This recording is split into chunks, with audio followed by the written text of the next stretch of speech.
Okay, सो एक नया topic start करते हैं आज। इसका नाम है quantitative aptitude. Quantitative aptitude. In future जब आप लोग किसी भी टाइप का एग्जाम का प्रिपरेशन करेगा, ठीक है ना, किसी भी टाइप का कॉम्पिटिटिव एग्जाम का जब प्रिपरेशन करेगा, कोई भी लेवल पे आप चला जाओ, वहां पे क्वांटिटेटिव एप्टीट्यूड तो रहेगा। बेसिकली उस लेवल पे मैथ्स को क्वांटिव बोलते हैं, ठीक है ना। Maths is nothing but quant only, ठीक है। तो इसके अंदर हम लोग एक टॉपिक नहीं, काफी सारे टॉपिक्स पढ़ने वाले हैं, ठीक है। इसके अंदर अपन जो टॉपिक्स पढ़ने वाले एक बार देख लेते हैं।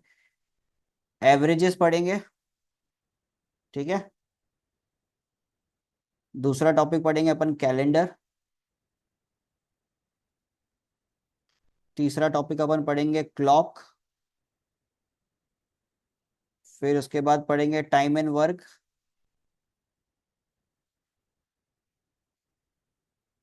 टाइम एंड वर्क के बाद में अपन पढ़ेंगे time and distance,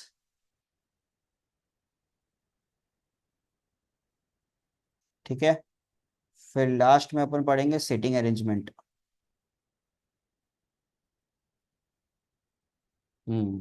seating arrangement, जैसे तुम बैठे हो उसको मेरे को अरेंज करना पड़ेगा, ठीक है। सीटिंग अरेंजमेंट, ये 6 टॉपिक्स इस साल का क्वांटिटेटिव एप्टीट्यूड में आप लोग पढ़ने वाले हो, ठीक है। इस साल का मतलब क्या हो गया, क्लास 11th का क्वांटिटेटिव एप्टीट्यूड। ये सेम सिनेरियो आप लोगों को नेक्स्ट ईयर भी मिलेगा। चैप्टर्स थोड़े से अलग होंगे, ठीक है, बट क्वांटिटेटिव एप्टीट्यूड का एक पोर्शन आपको क्लास 12th के अंदर भी मिलेगा, जो पहला चैप्टर होगा, ठीक है। तो यहाँ पे एक चीज ध्यान देना, ये जो आपका चैप्टर है टाइम एंड वर्क, इसको बहुत अच्छे से कर लो, ठीक है। ऑलमोस्ट सारे कॉम्पिटिटिव एग्जाम में पूछा जाता है। प्लस इसका जो कॉन्सेप्ट आप पढ़ोगे वो same as it is next year, मतलब क्लास 12 के अंदर एक टॉपिक रहेगा पाइप्स एंड सिस्टम्स, वहां पे पूरी तरीके से यूज होगा, ठीक है। क्लॉक को अच्छे से पढ़ लो। नेक्स्ट ईयर क्वांटिटेटिव एप्टीट्यूड में एक टॉपिक रहेगा मॉड्यूलर अरिथमेटिक बोल के, ठीक है। मॉड्यूलर अरिथमेटिक बोल के आपके पास एक टॉपिक रहेगा, उसमें ये पूरी तरीके से यूज होगा। Clear aches? तो ये सब टॉपिक्स आप लोग को पूरी तरीके से ध्यान में रखना पड़ेगा। कोई दिक्कत इसके अंदर? आज का जो क्लास होने वाला है, आज का जो लेक्चर होने वाला है, उसके अंदर अपन स्टार्ट करेंगे एवरेजेस के साथ, द इजीएस्ट टॉपिक। एवरेजेस एक ऐसा टॉपिक है जो एटलीस्ट आई थिंक बचपन से आप लोग करते हुए आ रहे हो। क्लास 5 6 से आप लोग कहीं ना कहीं एवरेजेस कर ही रहे हो, ठीक है। बस वही टॉपिक को आज अपन कंप्लीट करेंगे। कोशिश करते हैं कि 2 क्लास के अंदर एवरेजेस जो चैप्टर है वो कंप्लीट हो जाए, ठीक है। लगभग लगभग इसमें अपने को कवर करना है 23 क्वेश्चंस कवर करना है, ठीक है। तो लेट्स स्टार्ट विद एवरेजेस। यहां पे ध्यान दो, एवरेजेस जब मैं बोलता हूं तो उससे क्या समझ में आता है, ठीक है।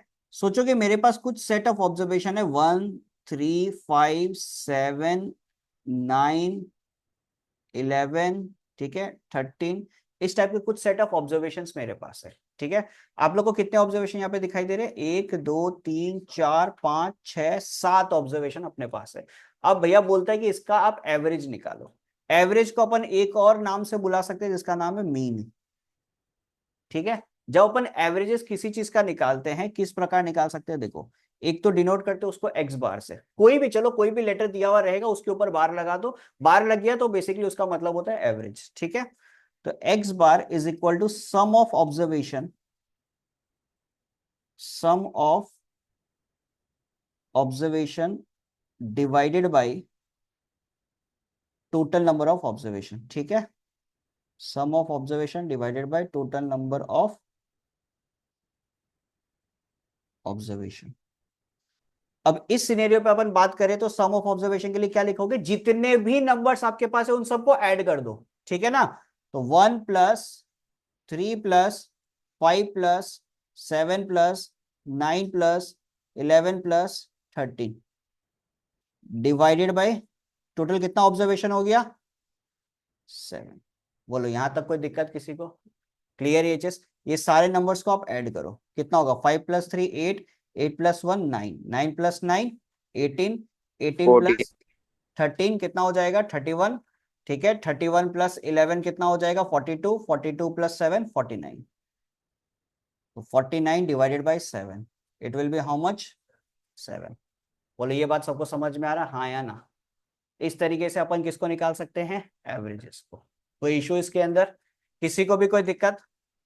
अब इससे रिलेटेड एक दो प्रॉपर्टी समझते हैं, ठीक है? किसी को कोई भी दिक्कत हो बता देना भाई।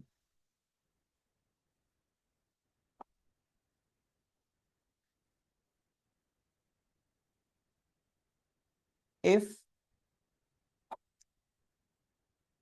Any constant number,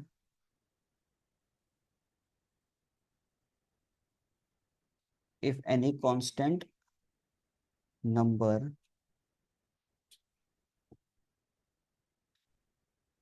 is added with all the observation,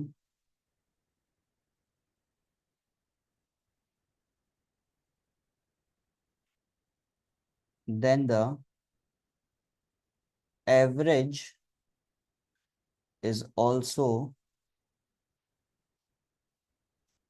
increased by that constant number. Average is also increased by that constant number. इससे क्या समझ में आता है? सोचो तुम्हारे पास कुछ ऐसा सिनेरियो है, ठीक है? 2, 4, 6, 8, 10, ये तुम्हारे पास कुछ सेट ऑफ ऑब्जर्वेशन है, ठीक है? इस सेट ऑफ ऑब्जर्वेशन का अगर आप मीन निकालते हो, क्या मीन निकलेगा आपका? 6, 4, 10, 2, 8, 20 और एक 10, 30। 30 divided by total number of observation कितना है? कितना ऑब्जर्वेशन है? 1, 2, 3, 4, 5 डिवाइडेड बाय 5 कितना हो जाएगा? 6। बोले ये बात सबको समझ में आ रहा? अब मैं कर रहा हूं, जितने भी ऑब्जर्वेशन है उस ऑब्जर्वेशन में कांस्टेंट नंबर को ऐड कर रहा हूं, ठीक है? मान लो जितने ऑब्जर्वेशन है उस पर मैं +2 कर देता हूं, ठीक है? तो 2 + 2 कितना बच जाएगा? 4, 4 + 2 6, 6 + 2 8, 8 + 2 10, 10 + 2 12। बात समझ में आ रहा है? ठीक है।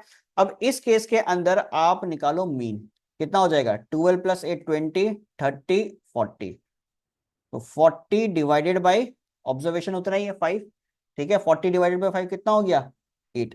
अब थोड़ा सा यहां पे ध्यान दो, जितने क्वांटिटी से मैंने सारे ऑब्जर्वेशंस को ऐड किया, ठीक है ना, जितने क्वांटिटी से मैंने सारे ऑब्जर्वेशंस को ऐड किया उतने ही क्वांटिटी से आपका फाइनल एवरेज भी ऐड हो गया।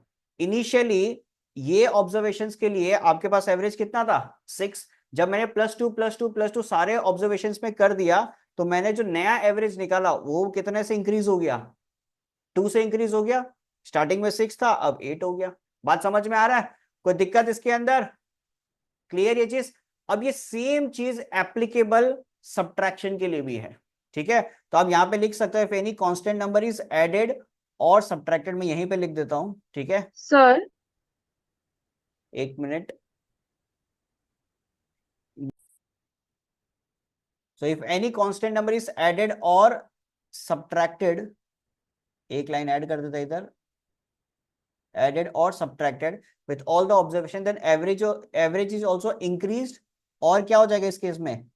Decrease by that constant number. Subtraction करोगे तो ऑब्वियस बात है माइनस हो जाएगा, ठीक है? नेक्स्ट प्रॉपर्टी लिखो,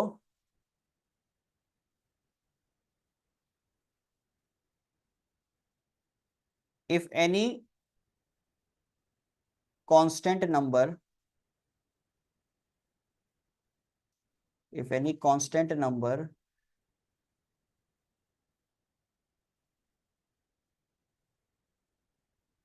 is multiplied or divided by any constant number,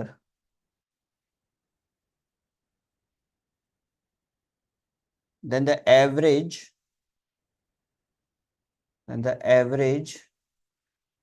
is also multiplied or divided by that constant number। अब यहां पे सिनेरियो क्या बनता है देखो, सोचो मेरे पास एक्स सेट ऑफ ऑब्जर्वेशन कुछ ऐसा है, सेम 2, 4, 6, 8, 10, ठीक है? तो इस केस में एक्स बार मेरा कितना आ रहा था, ऑलरेडी हम लोग निकाल रखा था इसको, कितना आया था 30 डिवाइडेड बाई 5 दैट इज 6। ठीक है, अब सोचो जितना सेट ऑफ ऑब्जर्वेशन मेरे पास है, जितना सेट ऑफ ऑब्जर्वेशन मेरे पास है उसको हम 2 टाइम्स कर देते हैं। 2 टाइम्स करने का मतलब सारे सेट ऑफ ऑब्जर्वेशन को मैंने 2 से मल्टीप्लाई कर दिया। ठीक है, तो 2 इंटू 2 4, 4 टू जा 8, 6 टू जा 12, 8 टू जा 16, 10 टू जा 20। क्लियर। अभी नया मेरे पास जो सेट ऑफ ऑब्जर्वेशन आएगा इसका वैल्यू कितना होगा दिखता है, 16 plus 4 20, 20 plus 20 40, 40 plus 20 60, 60 divided by 5 कितना होता है 12। तो यहां पे आप लोगों को क्या देखने को मिला कि जितना भी भैया आपके पास सेट ऑफ ऑब्जर्वेशन था उसका जो हम लोगों ने मीन निकाला या एवरेज निकाला वो कितना था 6 था। अब मैंने सारे सेट ऑफ ऑब्जर्वेशन को 2 से मल्टीप्लाई कर दिया, तो मेरा जो एवरेज था इनिशियली वो भी क्या हो गया 2 से मल्टीप्लाई हो गया। पहले था 6, अब बन गया ये 12। बात समझ में आ रहा नहीं आ रहा। Same scenario is applicable for division also. अगर आप किसी कांस्टेंट नंबर से डिवाइड करते हो तो आपका एवरेज भी उतने नंबर से डिवाइड हो जाएगा। बोलो बात समझ में आ रहा है नहीं आ रहा है, किसी को कोई दिक्कत? एक्सरसाइज 3.1 का पहला सवाल देखो, the find the mean of first 12 natural number. कितना टफ क्वेश्चन है बाप रे। Find the mean of first 12 natural number, क्या होगा इसका आंसर, कोई डायरेक्टली बता सकता है क्या? हालांकि इसमें डायरेक्टली बताना नहीं है। फर्स्ट 12 नेचुरल नंबर क्या क्या होगा पहले तो ये बताओ।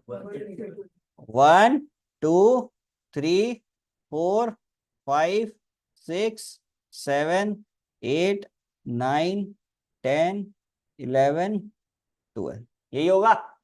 ठीक है, तो इनका अगर एवरेज निकालना है तो आपको ऐसे दिखाना पड़ेगा देखो। ठीक है ना, हालांकि आप निकाल जब रहे हो तब तो सीधा सीधा फॉर्मूला लगा सकते हो। एपी सबने पढ़ रखा है, याद है एपी में एक चीज पढ़ा था हम लोग, सम ऑफ नेचुरल नंबर, याद है या नहीं है? सर क्या तो था n 2 3 इंटू n+1। 5 6 7 8 9 10 11 12। चलो तुम लोग आप ऐसे ही निकालो, छोड़ो उसको, निकालो वैल्यू कितना होगा बताओ। थोड़ा सा मेहनत करो, कैलकुलेट करो इसको। आंसर कितना बैठ रहा है आप लोग का 6.5। ठीक है ना। अब एपी का फॉर्मूला अगर सोचो, अगर तुम लोग को डालना है तो क्या होगा एपी का फॉर्मूला यहाँ पे n/2 a प्लस, डाल सकते हो। ठीक है, तो n कितना आपका, टोटल नंबर ऑफ ऑब्जर्वेशन कितने हैं आपके पास 12, 12/2, ए का वैल्यू कितना है 1 प्लस ए एल कितना हो गया, हाँ हाँ 12, कितना हो जाएगा ये 13 इंटू 12 डिवाइडेड बाई 2, कितना आ रहा है ओ, सम ऑफ द ऑब्जर्वेशन निकल गया। अपने को तो एवरेज निकालना था, सॉरी सॉरी सॉरी, एवरेज निकालना है। कहाँ तुम डाला है बे? तो मतलब वो देखना प्लस करने से नहीं नहीं नहीं, नहीं। उसको तुम सब निकाल लिया, कोई दिक्कत नहीं है, हाँ ठीक है। हाँ, चलो मत लगा देना, हम भी दिमाग, मेरे भी दिमाग से निकल गया। Next number 2। अच्छा इसमें तो पहले आप सिनेरियो बताओ। Find the average of first 7 odd prime numbers, कौन सा होगा ऑड प्राइम नंबर्स आपके पास क्या क्या रहेगा?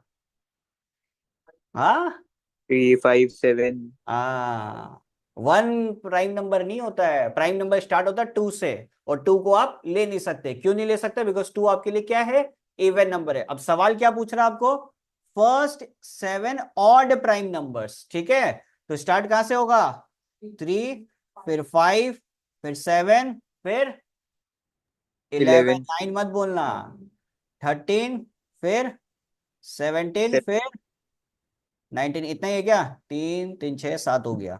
चलो अब इसका एवरेज निकालते हैं। तो 3 plus 5 plus 7 plus 11 plus 13 plus 17 plus 19 divided by 3 3 6 7।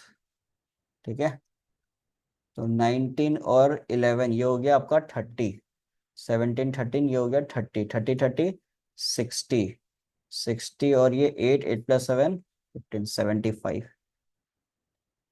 बोलो सबका ये आ रहा है? 75/7, कोई दिक्कत इसके अंदर? अब इसको चाहो तो मिक्स फ्रैक्शन में भी लिख सकते हो, या आप डेसिमल में भी छोड़ सकते हो, कोई इशू नहीं है, ठीक है ना। लेकिन दोनों में से किसी एक में तो छोड़ना। इस तरीके से आप फ्रैक्शन में मत छोड़ के आना, या तो आप डेसिमल में छोड़ो या आप इसको मिक्स फ्रैक्शन में छोड़ो। मिक्स फ्रैक्शन में अगर आप छोड़ते हो तो आपके पास क्या आएगा? 7, 10 और यहाँ पे 5, ठीक है। कोई दिक्कत इसके अंदर? क्लियर है सबका? ऑनलाइन वालों किसी को कोई प्रॉब्लम? चलेगा? तो सर चलिए अगला सवाल। Find the mean of the positive factors of 24। Find the mean of positive factors of 24। तो पहले तो पॉजिटिव फैक्टर्स इसका लिख लेते हैं, क्या क्या हो सकता है। 1 से स्टार्ट करते हैं। 1 होगा, 2 होगा, 3 होगा, 4, 6, 8, 12, 24। इसके सिवा और कुछ नहीं होगा, ठीक है। अब इसका एवरेज निकालना है। तो 1 plus 2 plus 3 plus 4 plus 6 plus 8, 12, 24 divided by कितने ऑब्जर्वेशन है? 3, 3, 6, 7, 8। कैलकुलेशन आप लोग करो। छोड़ सकता है जैसे आपकी सुविधा। सबका 7.5 आ गया। चलिए अगला सवाल देखते हैं। नंबर 4 पे आपको क्या दिया हुआ है? कहानी तो बहुत लंबा चौड़ा लिखा है लोग। 5 people were asked about the time in a week they spent in doing social work in their community, ठीक है। 5 लोगों को पूछा गया समय। They replied 10, 7, 13, 20 and 15 hours respectively. इतने इतने समय वो लोग काम करते थे। Find the average time in a week devoted by them for the social work. बाप रे बाप, सीधा सीधा ही दे देता, इतना कहानी बना के दिया है। तो अपने को क्या करना है? ये 10, 7, 13, 20 और 15, इसका क्या निकालना है? एवरेज। तो 10 प्लस 7 प्लस 13 प्लस 20 प्लस 15 कितना हो जाएगा? 3 तो 5 डिवाइडेड बाई 5। तो 13 और 7 20, 20 और 20 40, 50 और इधर कितना हो गया? 65 डिवाइडेड बाई 5। तो आंसर कितना आ जाएगा? 13। 13। बोलो कोई दिक्कत किसी को? इजी? क्लियर? बीच का वैल्यू जो होता है नॉर्मली वो आंसर रहता ही है। हाईएस्ट ऑब्जर्वेशन और लोएस्ट ऑब्जर्वेशन का बीच का वैल्यू देख लो। नेक्स्ट ये ना नंबर 4। नंबर 5 पे आपको दिया हुआ है क्या? The mean of 6 observation, the mean of 6 observation is 17.5। If 5 of them are 49, 23, 25 and 10, find the sixth observation. ठीक है, तो यहाँ पे अपन क्या मान सकते हैं? Let the sixth observation, let the sixth observation be X. छठा ऑब्जर्वेशन को अपन मान लेते हैं एक्स। बोलो कोई दिक्कत इसके अंदर? ठीक है, तो जितने भी ऑब्जर्वेशन आपको दिया गया है, ठीक है, उस पे आप क्या ऐड कर दो? एक्स को ऐड कर दो। 5 plus 10 plus x divided by कितना हो जाएगा? डिवाइडेड बाई क्या करेंगे बताओ? 5 या 6? 6 इज इक्वल टू कितने के बराबर? 17.5 के बराबर, ठीक है। तो क्या हो जाएगा? 25 प्लस 10 35, 35 प्लस 23 38 48 58, 58 और 9 हो जाएगा आपका 67, 71 और ये हो गया 81, 81 प्लस एक्स, ठीक है। फिर उसके बाद में आपको क्या करना है? 17.5 मल्टीप्लाई बाय एक्स, ठीक है, और सॉरी मल्टीप्लाई बाय 6। तो 17.5 इंटू 6 करो, देखो कितना आ रहा है? कितना आ रहा है? 105। पक्का? तुम पे भरोसा कर ले हम? कर लिया जो। 81 प्लस एक्स। तो 105 में से 81 को भी घटा दो, कितना आ रहा है? 24। बोलो सही आंसर है? यस। अच्छा ये 5 नंबर था ना, मैंने गलती से 4 लिख दिया इधर। बोलो, किसी को कोई दिक्कत यहां तक? क्लियर है सबका? चेक कर लो। क्लियर? चलिए नेक्स्ट नंबर 6 देखते हैं। ऑनलाइन वालों को कोई दिक्कत नहीं है ना किसी को? निष्ठा, तनुश्री, नहीं सर। संयम। नहीं है सर। चलिए next number 6। The average of 25 observation is 27. If one observation is included, the average still remains 27. Find the included observation. है? 27 होगा ना? द एवरेज ऑफ 25, ये सब क्वेश्चन जो आपको इस तरीके से अगर सब्जेक्टिव वे में आएगा, आपको पूरा दिखाना पड़ेगा कि आप कैसे सॉल्व कर रहे हो। एक सिंपल सा चीज आप दिमाग में रखो कि सोचो जब भी आप एवरेज निकालते हो, ठीक है ना, एवरेज जब निकालते हो तो आपके दिमाग में क्या रहता है? सम ऑफ ऑब्जर्वेशन,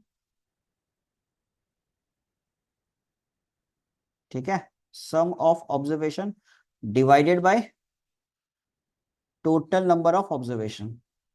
ये एक प्रेजेंटेशन बस हम दिखा देते आप लोग को, ठीक है, किस तरीके से आपको एग्जाम में प्रेजेंट करना है। ये सिनेरियो रहता है अपना। क्लियर?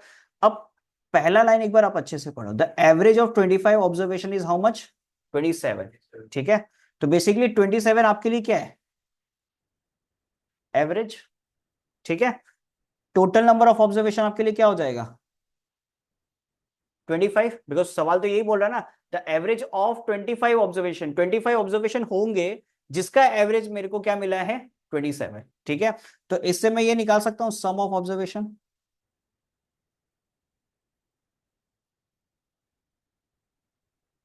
बोलो, ये निकालने में कोई दिक्कत?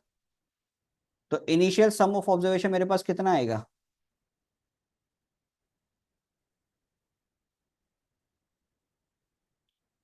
27 इंटू 25, मल्टीप्लाई करो कितना आ रहा है देखो, कितना आ रहा है? 675। ठीक है, 675। तो 25 ऑब्जर्वेशन का, समझना इस चीज को, 25 ऑब्जर्वेशन का जो आपके पास सम आया वो कितना आ रहा है? 675। ठीक है ना, यहां पे मैं लिख देता हूं सम ऑफ 25 ऑब्जर्वेशन। अब सवाल क्या बोल रहा है कि भैया आपके पास पहले 25 ऑब्जर्वेशन था जिसका एवरेज 27 आया, अब मैं क्या कर रहा हूं, उस 25 ऑब्जर्वेशन में एक ऑब्जर्वेशन और ऐड कर देता हूं। समझ में आ रहा है? एक ऑब्जर्वेशन मैं और ऐड कर देता हूं। जैसे मैंने एक ऑब्जर्वेशन को ऐड किया, वो ऐड करने के बाद में भी, जो मेरा एवरेज था वो कितना था? 27 का 27। तो क्या मैं ऐसा लिख सकता हूं क्या? सम ऑफ 26 ऑब्जर्वेशन, ये तो हम लोगों ने 25 का निकाला, नीचे यहां पे 25 था। ठीक है, सम ऑफ 26 ऑब्जर्वेशन का जो एवरेज होगा वो कितना होगा? 27 इंटू 26। ये बात समझ में आ रहा है क्यों हुआ 27 इंटू 26? फिर से बता दो, देखो एवरेज तो आपका as it is same to same रहा। क्लियर ये चीज? लेकिन ये जो आपके पास टोटल नंबर ऑफ ऑब्जर्वेशन ये बदल गया। अब ये 25 की जगह कितना हो चुका है? 26। क्लियर ये चीज? तो मैं अब जो नया सम ऑफ ऑब्जर्वेशन निकाल रहा हूं वो कितने ऑब्जर्वेशन के लिए निकाल रहा हूं? 26 ऑब्जर्वेशन के लिए। ठीक है, तो सम ऑफ 26 ऑब्जर्वेशन कितना होगा? 27 इंटू 26 करो तो फटाफट देखो तो कितना आ रहा है? 27 इंटू 26, फटाफट करके बताओ मेरे को। सर हम लोग वैसे नहीं कर सकता था? 25 प्लस एक्स। नहीं नहीं नहीं। हाँ, 25 plus x divided by 26 equal to 25 बाबू 27। आपके लिए ऑब्जर्वेशन है, समझना इस चीज को। 25 is the total number of observation, it is not your average.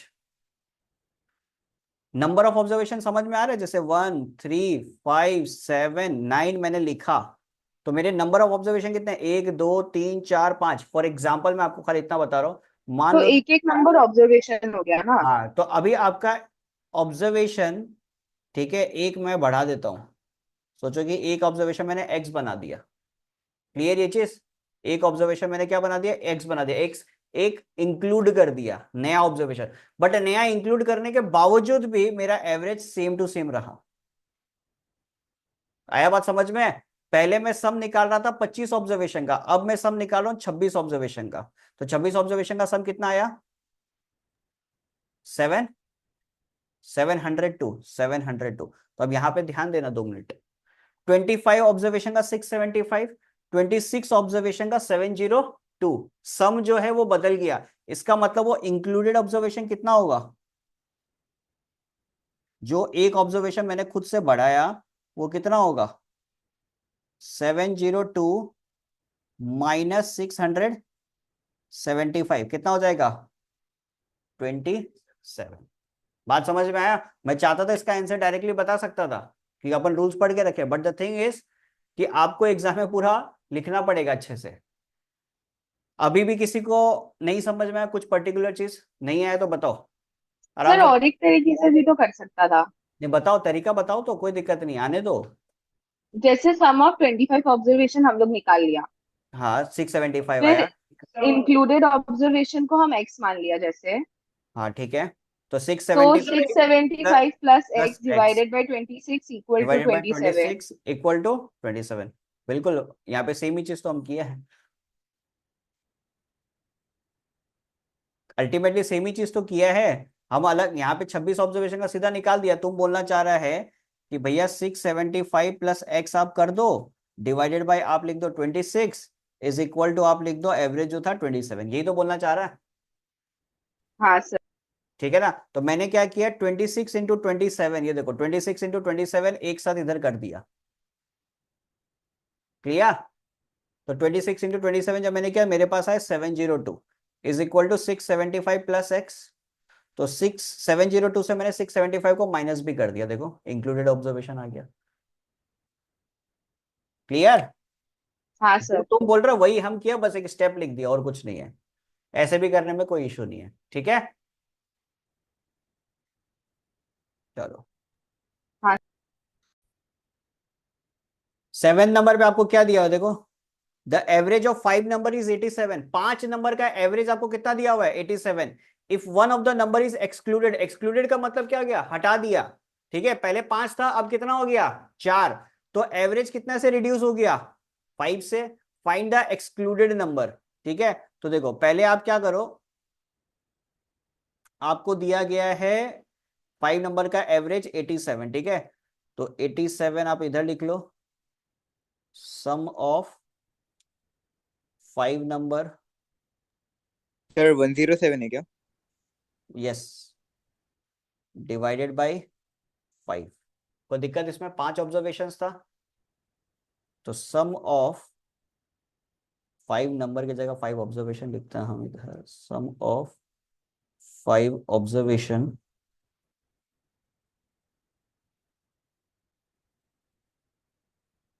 कितना हो जाएगा? 87 इंटू 5, 5 जा 40, 435। करेक्ट है? कोई दिक्कत? क्लियर? अब उसके बाद में लोग बोलता है कि अगर आपने एक नंबर एक्सक्लूड कर दिया, मतलब एक नंबर हटा दिया, तो अब आपका टोटल नंबर ऑफ ऑब्जर्वेशंस कितना बन गया? 4। ठीक है, तो 4 जब बन गया तो आपका एवरेज कितने से डिक्रीज हो गया? 5 से डिक्रीज हो गया। क्लियर है चीज? ये बात सबको समझ में आ रहा नहीं आ रहा है? कोई दिक्कत इसके अंदर? तो एवरेज आपका 5 से डिक्रीज हो गया, इसका मतलब 87 माइनस 5 आप बोल सकते हो, हाँ या ना? क्लियर? अब आप किसका निकालोगे? सम ऑफ 4 ऑब्जर्वेशन, बिकॉज 4 ही बचा ना आपके पास, तो डिवाइडेड बाय कितने से करोगे? 4। तो कितना आ जाएगा? 82 into 4 is equal to sum of 4 observation. बोलो बात समझ में आ रहा है? तो 82 इंटू 4 कितना हो जाएगा? 82 इंटू 4 कितना होगा? 328। It will be 328। तो एक चीज देखो भैया, 5 ऑब्जर्वेशन का सम किया तो 435 आ रहा है, 4 ऑब्जर्वेशन का सम किया तो 328 आ रहा है। इसका मतलब इनके बीच का जो डिफरेंस है वही तो आपका एक्सक्लूडेड ऑब्जर्वेशन होगा। इनके बीच का जो डिफरेंस है वही आपके लिए क्या होगा? Excluded observation. तो अपन बोल सकते हैं डिफरेंस, और डिफरेंस नहीं sorry, excluded observation, excluded observation 435 minus 328 that is 107। कोई दिक्कत इसमें? चेक कर लो। क्लियर है सबका, हाँ या ना?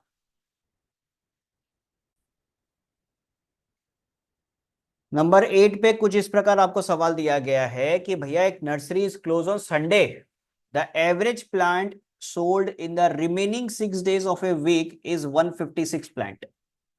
रिमेनिंग 6 days पे कितना प्लांट उसने सोल्ड किया?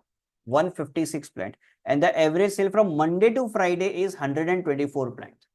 Find the number of plant sold on Saturday. तो यहाँ पे सिनेरियो समझो, ठीक है? प्लांट सोल्ड इन 6 days कितना होगा? एवरेज सेल कितना? 156। नंबर ऑफ डेज कितना है? 6। तो 156 इंटू 6। क्लियर है जिस? 156 इंटू 6 कितना आएगा वैल्यू अपने पास? बताओ जरा। 156 इंटू 6 आएगा अपने पास 936। क्लियर? 6 दिन का सेल कितने का है इसका? 936 का, ठीक है? फिर प्लांट सोल्ड फ्रॉम कब से कब तक? मंडे टू फ्राइडे कितना होगा? 124। मंडे से लेके फ्राइडे कितना दिन होता है? 5 दिन। तो इंटू 5 कर दो। तो 124 मल्टीप्लाई बाय 5 कितना हो जाएगा? 620। तो इसका मतलब जो डिफरेंस अमाउंट आएगा उतना पैसा का माल ये कब बेचा, मतलब आइटम कब बेचा? सिर्फ और सिर्फ सैटरडे को। तो 936 माइनस 620 आपके पास आ जाएगा कितना? 316। तो इसका मतलब प्लांट सोल्ड ऑन सैटरडे 936, उल्टा लिख दिया सॉरी, 936 माइनस 620, इसमें कितना आ जाएगा? 316। बोलो कोई दिक्कत? क्लियर है, हाँ या ना? किसी को भी कोई प्रॉब्लम? ऑनलाइन वालों किसी को कोई दिक्कत? सही है?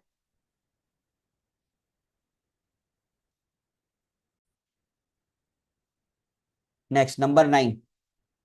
नंबर 9 पे आपको क्या बोल रहा है? The average of 5 consecutive number is 125। Find the product of the number at the extreme position.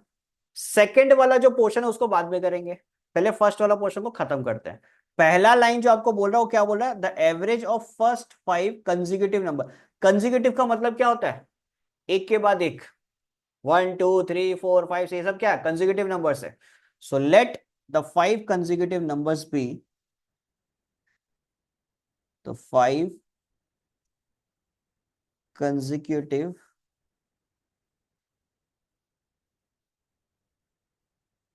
numbers being x से x plus 4 तक ले लो। yes x, x plus 1, x plus 2, x plus 3 और x plus 4 तक। Clear? इनका जो average आपको दिया हुआ है, इनका जो एवरेज आपको दिया हुआ है वो कितना दिया हुआ क्वेश्चन के अंदर?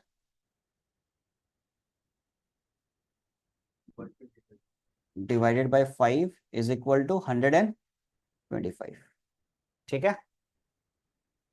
1 2 3 4 5, तो 5x हो गया, प्लस 1 + 2 3, 3 + 3 6, 6 + 4 10।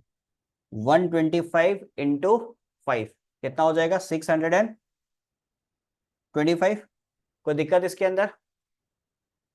तो 5x इक्वल टू 625 माइनस 10 कितना होता है? 615। ठीक है? तो x इक्वल टू कितना वैल्यू आ जाएगा हमारे पास? 123। 615 divided by 5 is equal to 120। 20। बोलो ये बात सबको समझ में आ रहा है? अब आते हैं इस क्वेश्चन के दूसरे पार्ट पे। दूसरा पार्ट क्या बोलता है?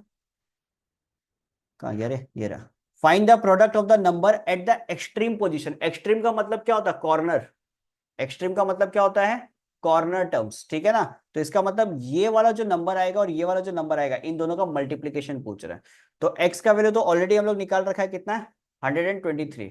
x प्लस 4 कितना होगा 123 प्लस 4 127। तो product of two extreme numbers कितना हो जाएगा, प्रोडक्ट ऑफ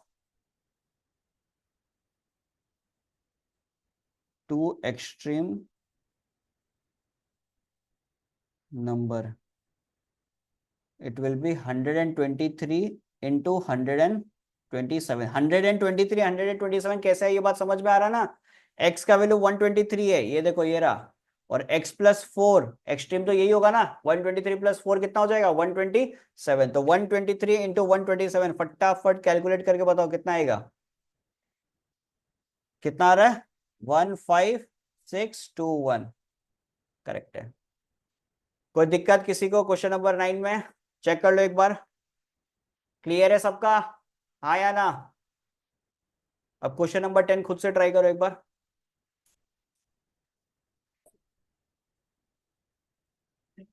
क्वेश्चन नंबर 11 देखो, 11th नंबर पे the average height of 10 student is 151.8 centimetre, ठीक है।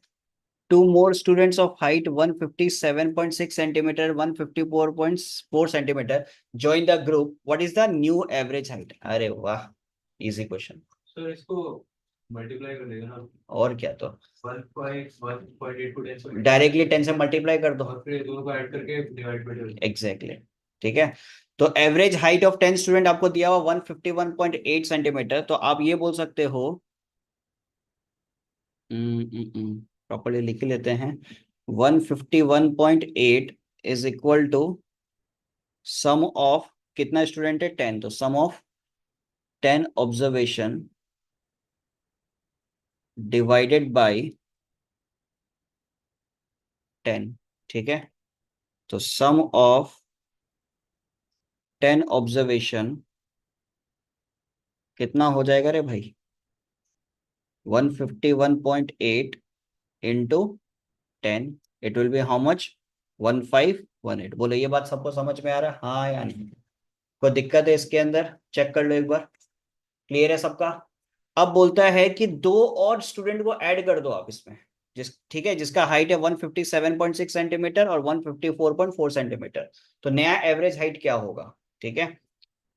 तो आपको क्या करना है, new average height, new average height के लिए ये जो 10 ऑब्जर्वेशन है इसका सम तो ऑलरेडी आपके पास अवेलेबल है, ठीक है। जो 10 बच्चा था उनका जो हाइट है उसका सम ऑलरेडी आपके पास अवेलेबल है, कितना है 1518।